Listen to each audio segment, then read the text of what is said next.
YouTube, this is the Duke, and today I have another amazing old school bike build. Behind me is one of the most oldest and classic BMX bikes to ever come out of California in the 1970s. It is a bike that is manufactured by a company called CYC. CYC was founded around 1974-1975 by a man named John Shalleck. John Shalleck actually told Jim Melton, founder of JMC, to get into the BMX bike business because at the time, Jim Melton was manufacturing wheels for CYC. So of course, Jim Melton gets in and forms JMC and puts together one of the most successful BMX bike racing teams in the history of bicycle motocross. But prior to all that hoopla, there was this bike, and this was a professional grade chromoly nickel plated BMX bike that was offered with Ashtabula forks, Ashtabula bars. There are many different variations that came with this bike back in the day, which I'll go over when I feature it. Anyways, in the meantime, let's take a look at the 1977 CYC Stormer. Hey guys, this is the Duke. Thanks for watching my 1977 CYC Stormer bike build. As I said in the introduction to this video, this is a classic BMX bike that held its own with all the big brands at the time. CYC was one of the first predecessors to go into bicycle motocross racing in the early to mid 70s. There was a team in California that I believe was in Glendale, California, called the Magic Mushroom Freestyle Team. And it was a guy named Leo David, Peter Abbey, and Sean Robbins. And then the owner of the bike stores couple, two kids raced for them as well. And they were the Magic Mushroom Freestyle Team. And I believe that they wore jerseys that were green and orange, if I remember correctly. I saw old footage of these guys back in the day. I'm not sure if Ronnie Ames was racing for them at the time. He was a very young kid. But later on, they came out with the Ames Stormer, just like they came out with an Eddie King bike with Torker, and every brand came out with their top rider's model bike. This is the gusseted CYC Stormer that was popular from 1975 to 1978. I actually have two of them in my collection. This one I'm featuring first, and then I'll feature the second one later. This one was an actual team bike raced by the Magic Mushroom BMX team in Glendale, California. CYC seems to have gone out of business by 1982. Most of their advertisements in Bicycle Motocross Magazine and BMX Plus pretty much terminated. Not many advertisements or brand endorsements or anything really came of them after that. But you can figure from 1975 to 1980, these bikes were probably a pretty common scene out in the California BMX bicycle circuit. They're nice looking frames. They came with a hodgepodge of different kinds of period-correct parts of the era. The manufacturer, like most, focused on frames and forks only. I don't know if they even manufactured their own bars, but I'm going to show you the model that I have and what it comes with, and let's take a look. Okay, folks, here it is. The 1977 CYC Stormer. And I'm just going to give you guys a view of the front and rear of the bike, and I'm going to start talking to you about the history of the bike and the components that this model has, because these are pretty period correct for the most part.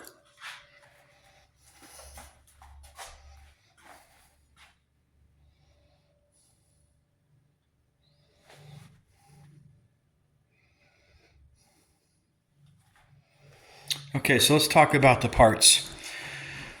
The bike may have came with different brake calipers, but this particular model has the Diacomp 870 original old school brakes with the salmon colored pads that were very common in that era. It also has a set of amazing Femco wheels. Femco wheels are known to be a little on the heavy side, but they are super durable. They're a very strong rim, and they were very common back in the 1970s. Okay. These are a set of Super Maxi Sugino 3-piece cranks, okay? And they have a tough neck 44 tooth spider, okay? Really nice tough neck 44 tooth spider. Like I said, this is a 4130 chromoly frame, handmade in the United States. You will not see the same precision TIG welding that you see on the higher end manufacturers. Most of these are the bubblegum welds. They're a lower grade weld. Okay, but nonetheless, it's still a pretty high quality frame.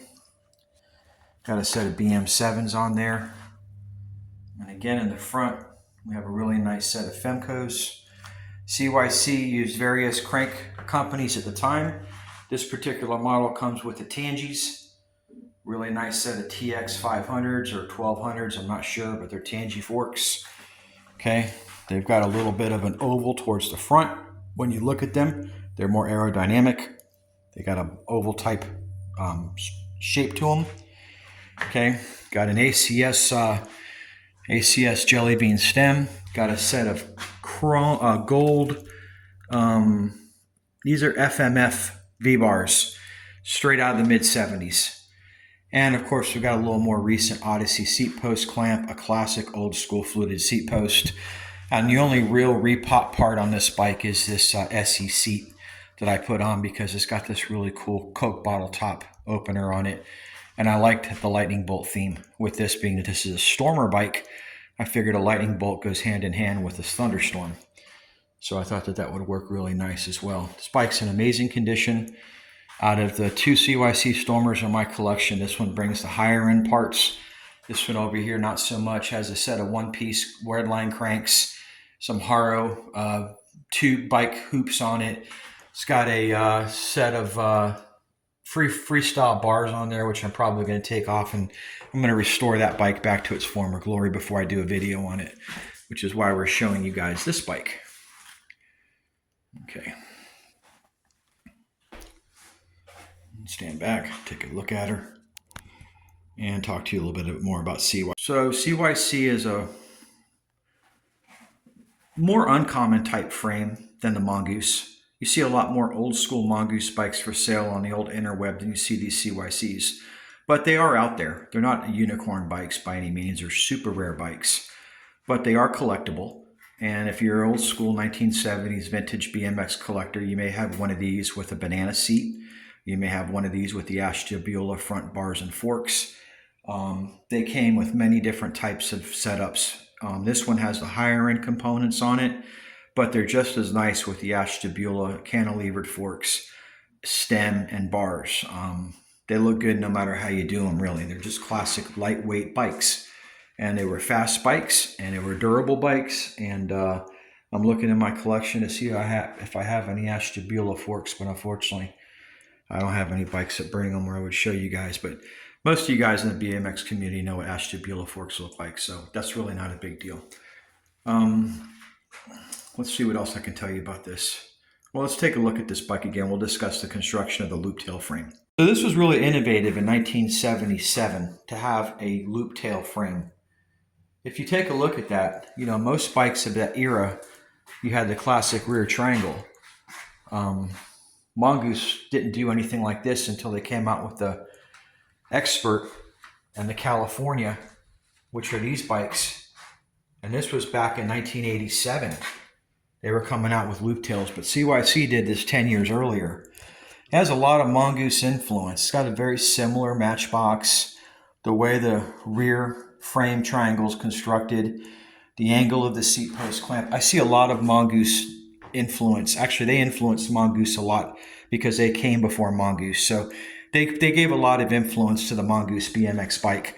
I mean, of course, Mongoose changed the gusset to their classic gusset that is an unmistakably Mongoose. Whenever you see that, you know right away that's a telltale sign that you have a Mongoose bike. And of course, Mongoose has better welds than what you see on the CYC.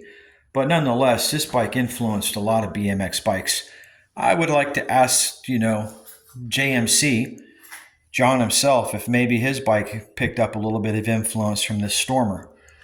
I don't know, because in our design world, all the top designers are influenced by a predecessor one way or the other. There's something that they put together in their collaborative design that had an influence from somebody. I don't care if it's architecture with Frank Lloyd Wright or Le Corbusier, or engineering with Mies van der Rohe or I.M. Pei. They all had an influence that came before them. And I'm pretty sure this Stormer frame probably influenced a lot of BMX bikes of its era and in the 80s. Not many of these frames were ever broken. I don't think you would have seen too many broken or cracked CYC frames at the track. I know the gusseted version that I'm showing you right now is extremely durable. I'm not so sure about the Ronnie Ames model that came later because most gussets were eliminated off BMX bikes by 1981.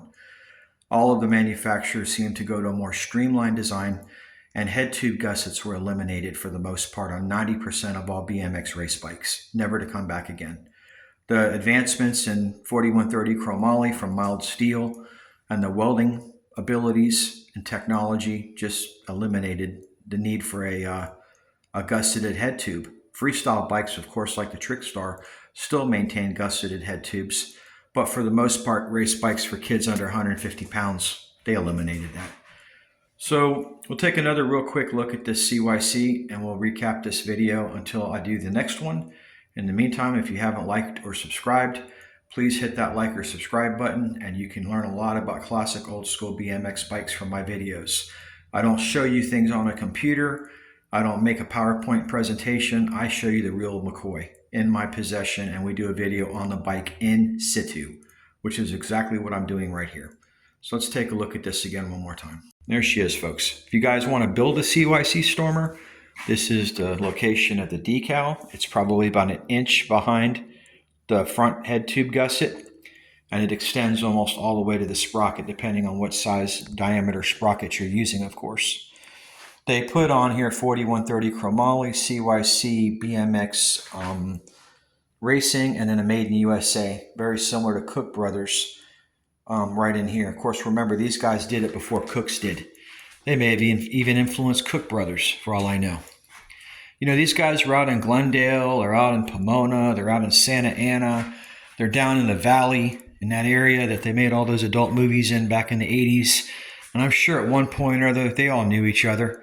I'm sure welders went back and forth from one company to another. Whoever offered more money to weld, they took the job. It wouldn't be a surprise if the guys from Mongoose came from CYC or vice versa. And, you know, a lot of these guys jumped over with Redline and GT and all the California brands of its day, Mongoose, when they came on the scene. I think Mongoose may have put CYC out of business. I think they were just such a tour de force when they came on the scene that I don't think these people could compete. I don't think CYC was able to globalize and have their bikes made overseas like all the other manufacturers were. I think they were a boutique company in California who pretty much just catered to the local BMX community, and they made bikes for the kids in California, and they just weren't set up to handle the magnitude of demand that came in the wave of BMX racing like the other manufacturers did. But remember what I said in my other video. When these bikes become globalized and they're taken over by large corporations, the custom handmade touches that went into them by the original manufacturer are gone forever. The bike becomes regimented, it becomes generic, and it becomes plain. These models that never went into the hands of Wall Street or corporate America, they went the way of the dodo because they stayed in-house. Just like Torker did. I mean, Johnson Engineering shut the whole operation down in '84, and it went to a different company, and they developed a Torker 2, and that was made overseas in '85. A lot of companies just couldn't continue to compete. It was just not enough profit in it with the amount that the bikes were selling for. They just couldn't keep the ball rolling, and they just weren't set up to meet the demand. So they sold out to companies that could pick up the ball and say, okay, look, you guys put the ingredients together. You did a really good job making the first few cakes, but we're going to open up a bakery now.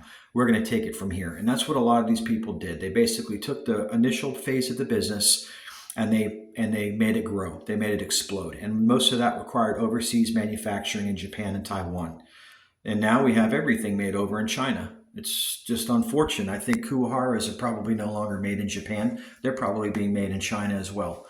Now Japanese people are going to China to have their stuff made. I mean, China just has exploited the entire world with a labor force that just nobody can compete with. I don't think they have the best 4130 chromoly over there. I don't think their steel is any better than ours. If anything, I think we have the standard on steel production in the whole world. I think we're number one when it comes to raw material, like the ingredients that go into making this type of OD 4130 or any kind of mild steel. I don't think anybody really beat the United States when it came to steel production until the 1980s came along and we outsourced it all. But this bike is a reminder of a handmade bike from a bygone era where a few guys got together and started manufacturing bikes in the spirit of BMX, and they weren't globalist billionaires looking to capitalize and make tons of money. They just met the demand of a bunch of kids in the area, and they said, you know what? These kids are riding around on Schwinn's, they're riding around on rallies, they're running around on Huppies, and we're going to make something better. And that's what these guys did. So here you guys go one more time before we recap this video. I'm going to show you all the angles of this bike. A really nice looking frame. I like the way the rear brake bridge is angled downward. That's a really unique touch. You don't see that with a whole lot of BMX bikes. That's something the guys over there at CYC did differently. I like the configuration of the rear dropouts. Looks really cool. You know, I don't think these bikes are being faked right now, but just to be sure, your serial number is going to be right here on the left rear dropout. Make sure if you buy one of these that you have a serial number right there that indicates the year of the bike. You should be able to see it on this rear dropout. And I will read to you what this one says. It says right here, 00, let's see, 009378. I made a mistake. This is my 78. That is my 77. Okay. This is my 78. Okay. Frame, gusset for the head tube, top tube, and down tube. Front fork, pre-drilled for a front brake, but most kids in BMX didn't want the weight of a two-brake setup, so they were lucky to even have one brake on their bike. A lot of kids actually rode this with the coaster brake on the back, the Bendix. That was very common to have a Femco wheel with the Bendix back coaster brake. Believe it or not, a couple of my old school bikes are still rocking the coaster brake. This old 1979 Super Goose has the Bendix coaster brake back there, okay? So that would have been common to see the coaster brake on the Femcos. But she's a really good looking bike. Nice set of 3-piece cranks. I mean, they are just flawless. These are new old stock cranks that I was able to pick up for basically just a steal of a deal. They are out there if you're savvy. Okay. And that's what she looks like in the front. There's the brake trigger. Okay.